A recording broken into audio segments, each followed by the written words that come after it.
Kunjungan penting kenegaraan ke Ukraina dan Rusia kita bahas. Sebelumnya, kita melihat ke sebuah rapat penting dulu di Turki sebelum kita kembali ke diplomasi perjalanan politik ke Ukraina Rusia oleh pejabat negara. Rapat di Turki antara Ukraina dan Rusia minggu ini membahas grain, ada gandum sejumlah 22 juta ton di gudang pelabuhan Ukraina. Ukraina minta izin ke Rusia untuk bisa mengirimkan gandum tersebut, dikirim melalui Laut Hitam.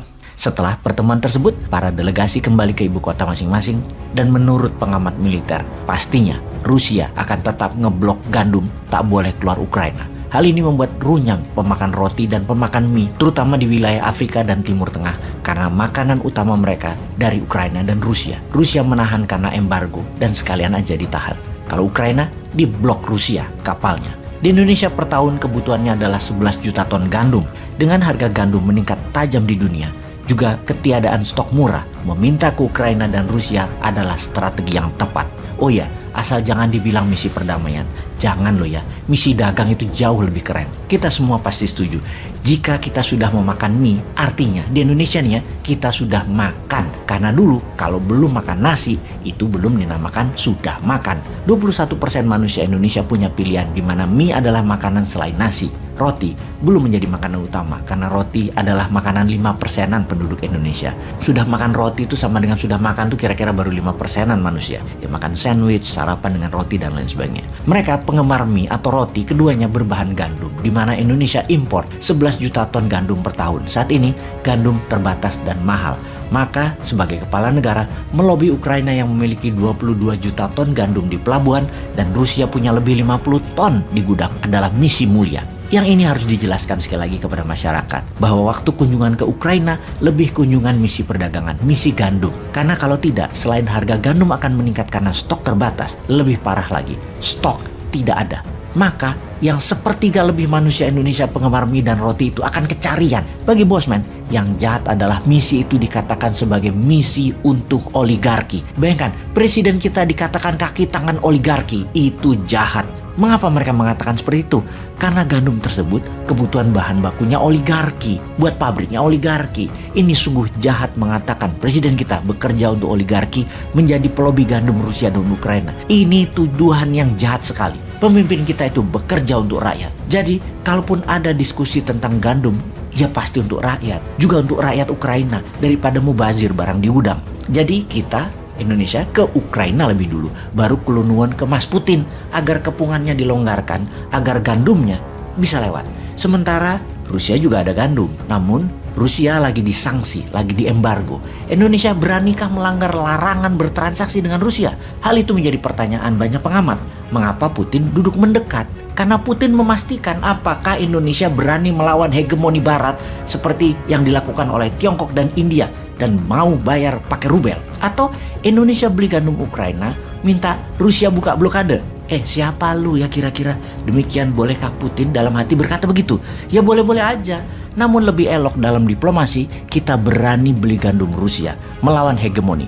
Jadi kita lihat kemudian hari, apakah bisa kita dapat gandum Ukraina dan gandum Rusia tersebut. Kalau bisa, misi tersebut dikatakan berhasil. Karena kita tahu gandum tersebut dari Ukraina dan Rusia harganya 30% lebih murah dari harga gandum sisa dunia pada saat ini.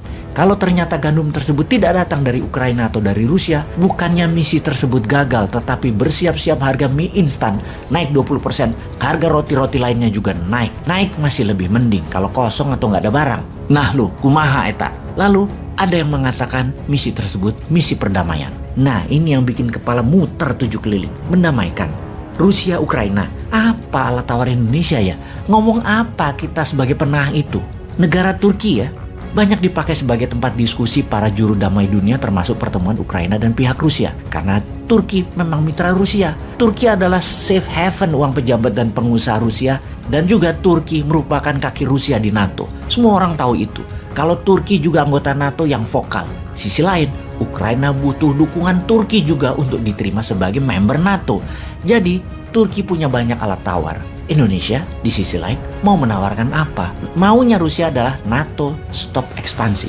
Dan Rusia mengambil negara perbatasan itu sebagai buffer country ekspansinya NATO. Sisi Ukraina tetap mau jadi anggota NATO dan minta Rusia mundur balikin Crimea dan Donbas. Dua hal yang bagaimana mendamaikannya dengan penengah negara yang jauh kutubnya dan tidak ada saling ketergantungan yang strategis. Bicara damainya bagaimana?